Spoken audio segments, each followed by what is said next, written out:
Okay, transporting plants. What are the substances that should be transported in plants? First one is water and minerals need to be transported in plants. And second one is food material need to be transported. Okay, water and minerals need to be transported through xylem, and food material need to be transported through phloem. Xylem transports only water and minerals in one direction. What is that one direction? From roots to leaves. That is place of photosynthesis. Leaves are place of photosynthesis as well as transpiration. Only one direction. But phloem transports food material in different directions. Suppose if leaf is producing the food material, from leaf to all the parts that need them. Which parts will need the food material? Especially meristematic tissue will need the food material. It can be apical meristem, it can be lateral meristem, it can be any other meristem. What is the other meristem? Apical, lateral, and third one is intercalary meristem. All these meristems require the food. And second transport is from any senescing leaf. Senescence means any leaf that is ready to die, dying leaf, dying plant, dying any part of the plant that is ready for dying. From there, it need to be transported to newly forming parts, like new branches forming, new leaves are forming, etc. So it is multi-directional. You take the movement of xylem, it is unidirectional, only from roots to leaves. In case of phloem, it is multi-directional. And one more thing, in case of stem, in the vascular bundle, you can see that phloem is outside, xylem is inside. Phloem is outside, xylem is inside. But in case of root, you see that xylem is outside, phloem is inside. Xylem is outside, phloem is inside. The main reason for this is the water that is taken by root should first enter into roots. That is the reason why xylem is facing outwards in the roots. In case of stems, phloem transports food material very actively, it is outside. Xylem is present towards the inner side. Okay?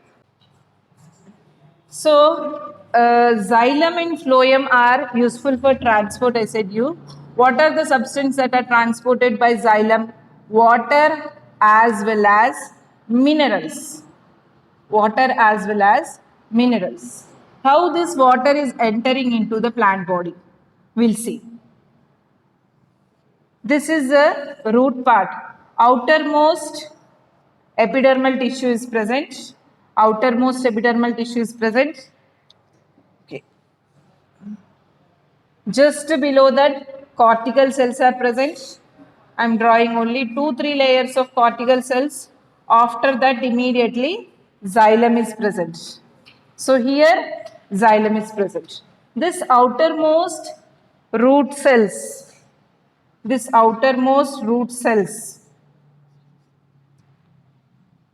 have root hairs that extend into the soil.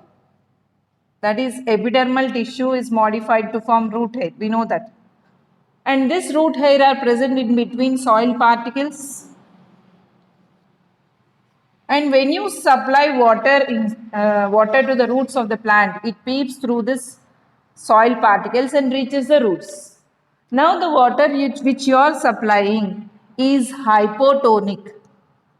And water which is present in this cells is hypertonic. What is hypertonic? What is hypotonic? Once revise, what is hypotonic? Which is having less concentration. Less concentration. What is hypertonic? Which is having more concentration. So, the water that is supplied to plants Either it is tap water or rainwater. Is it having more concentration or cytoplasm is having more concentration? Cytoplasm has more concentration because it has all the material which are dissolved inside, like glucose. You take glucose, ions, proteins, fat molecules, all these are present inside the cytoplasm. So this is having more concentration compared to the outside water. As a result, what will happen? Osmosis occurs. What happens? Osmosis occurs. Osmosis topic completed last year only. So you know very well what is osmosis. Movement of which molecules? Water molecules. From which region to which region? Hypotonic to hypertonic.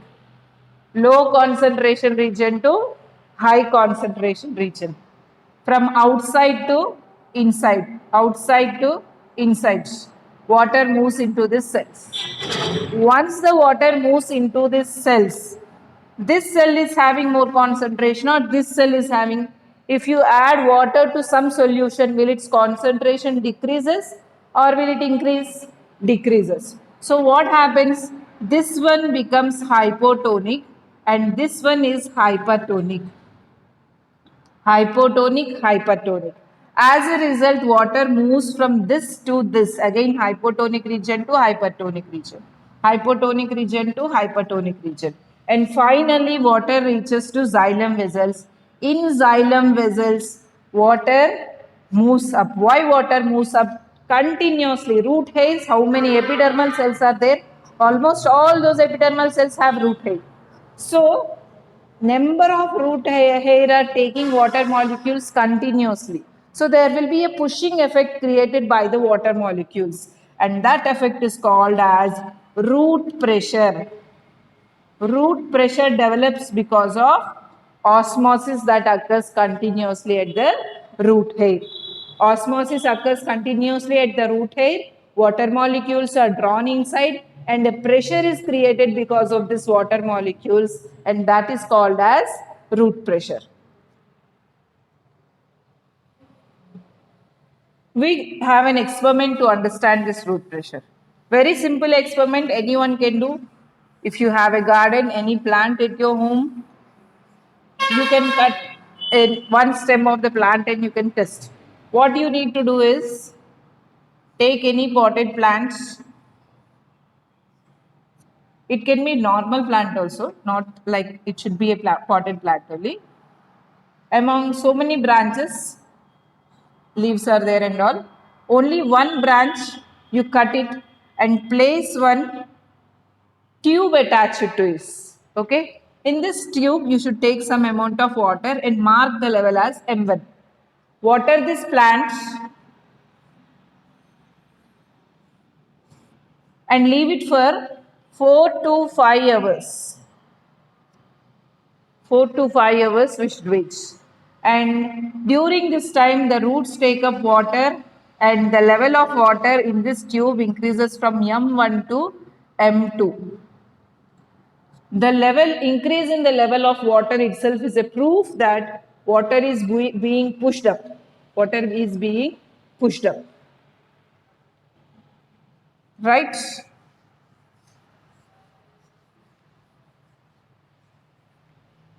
So that is about root pressure, how minerals are transported inside this plant. Okay, before we talk about that, there is another thing we should talk about, transpiration pull. Transpiration pull. What is this transpiration pull? Leaves continuously give out water molecules. Water molecules are given out continuously by leaves. This process is called as transpiration. You know very well. What is transpiration pull is whenever one water molecules move forward, the water molecules which are present behind will move forward one step. Like people are moving in a line, first person has collected the ticket or something, he'll move away from the line. What will happen to all the row that is behind? They'll all move one step forward. Yes or no? Same thing happens here. One molecule escaped into the atmosphere. Remaining all molecules will move one step forward. But in case of people moving in a line, there is a gap between people to people. If anyone want to move forward, they'll move. If someone is watching in the mobile or something, seeing here and there, that person will move late. But that will not happen in case of this water molecule because they are binding by two forces called cohesive forces and adhesive forces. Cohesive forces and adhesive forces. Cohesive forces is attraction between water molecule and water molecule. Adhesive forces are attraction between water molecules and xylem vessels, xylem walls, xylem cell walls. So, when water molecules are moving inside the cell walls, they are attached to cell wall like this. Why they are attached to cell wall? Adhesive force is there between water molecules and xylem vessel. And what is cohesive force? This water molecule is attached to this molecule, this molecule. So, when one molecule is moving forward, the entire set which is behind will move like one step. So, it's not a slow movement or on choice movement. All the set will move one step forward. Okay. So, here four forces are acting for, four factors are acting for movement of water. One is root pressure. Second one is transpiration pull.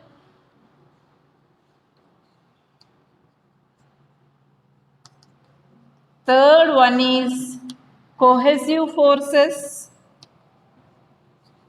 And fourth one is adhesive forces.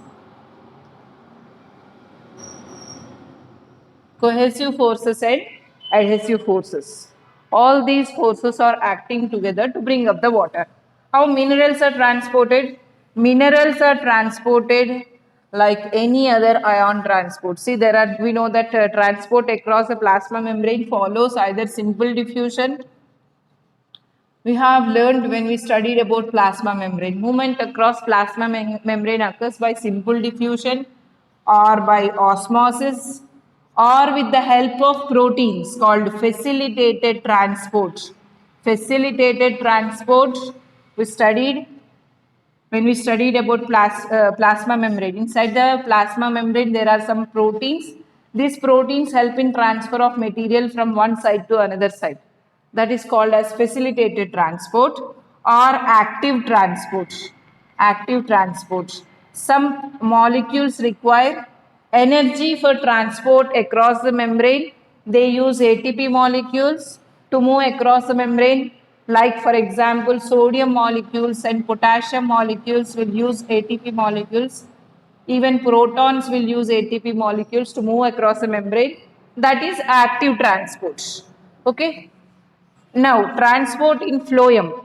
Phloem transports food material in different directions. To understand that phloem transports food material, an experiment called ringing bark experiment is performed. What is this ringing bark experiment?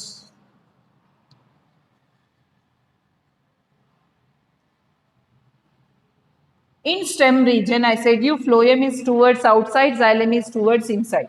So you need to cut any part of stem in such a way that bark is removed, epidermis is removed, cortex is removed, phloem is removed. So the top part of a plant will be removed and that plant will be supplied with sufficient amount of water. So plant will take water, it performs photosynthesis, it produces food material, but this food material is not able to pass down. As a result, all the food material will accumulate in this region, accumulate in this region, accumulate in this region, and it leads to swelling of this part.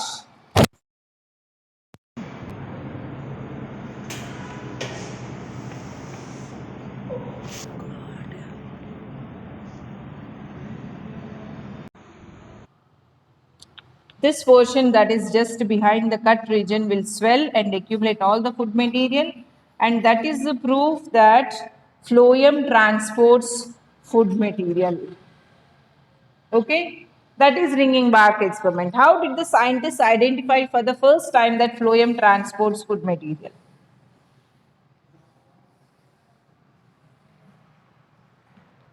They did an experiment with aphids. Aphids is a small dot-sized insect. green color dot size insects, very small transparent green color dot size insect will be there, which sucks the nutrients from phloem. So what they did is they observed every time phloem aphids are coming. Okay, one rough diagram I am drawing. Aphids are coming, they are taking food. So this is pricking its proboscis into phloem tissue. This is phloem tissue. This is outermost epidermis, bark and all, and this is phloem tissue. It is pricking into phloem tissue and taking all the food material. So next time what scientists did, it waited till the aphids pricks the proboscis into phloem and they kill this insect. They cut it till here. And when it was cut down like this, they observed that small droplets are coming outside. When they collected these droplets and tasted that, it tasted sweet. Because of presence of carbohydrates, it tasted sweet. And that is the reason why aphids is piercing its proboscis into this phloem tissue, because food is passing through this phloem tissue. It is understood that, right? So that is about transporting plants, children. Sometimes there are animals which, like gophers, rabbits, they come into the crop fields and they eat the top layers. At that time, plants cannot accumulate the food material. When they eat the top layers of those stem parts, the phloem transport will be blocked, and plant cannot store sufficient amount of food in its parts. So always farmers should take care that there are no rodents that are entering into the fields. Rodents usually gnaw with their front teeth on the stems and all. So that should be prevented by making some barricades and all uh, to prevent those animals. One last topic, what is the difference between secretion and excretion? Secretion, excretion. Very simple difference. Excretion is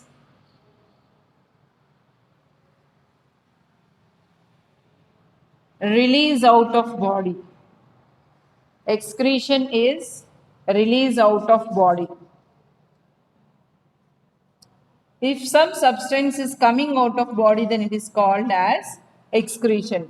Secretion is something when cells of the body are releasing out some substances, but that is not coming out of body. From one part of plant to it is moving to other part of plants. Then it is called as secretion. Okay. Secretion occurs inside the body only. Excretion occurs outside the body. So with this we have completed transport in plants, children. And we are expected, we'll have an ST on Friday. Today is Wednesday. Tomorrow you can prepare. And Friday we have an ST in complete transportation. Transportation chapter, complete ST on Friday.